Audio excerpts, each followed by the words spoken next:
সাহসের মাধ্যমে নয়, বিদ্রোহের মাধ্যমে মুক্তির পথের সন্ধান মেলে।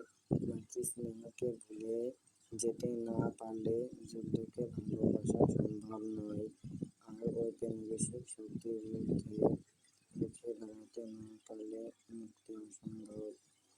যারা যুগ যুগ ধরে আমাদের শোষণ করেছে, আমাদের মা-বোনের সম্মান লুণ্ঠন করেছে, তাদের বিরুদ্ধে বিদ্রোহ একমাত্র উপায়, যার দ্বারা শত্রুকে বিজিত করা সম্ভব।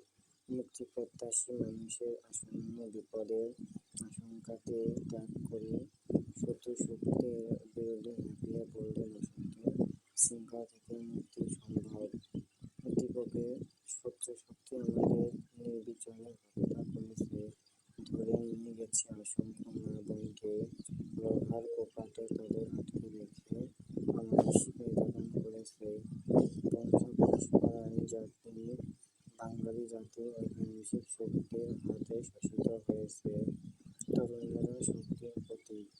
আজকের তরুণরা উপনিবেশের বিরুদ্ধে যুদ্ধ করে স্বাধীন দেশের লাল সবুজের পতাকা উত্তোলন করতে পারে।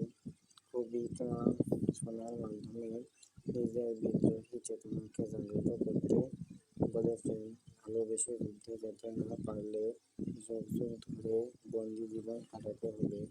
হৃদয় ইচ্ছাশক্তি দ্বারা পরিকল্পনার সাথে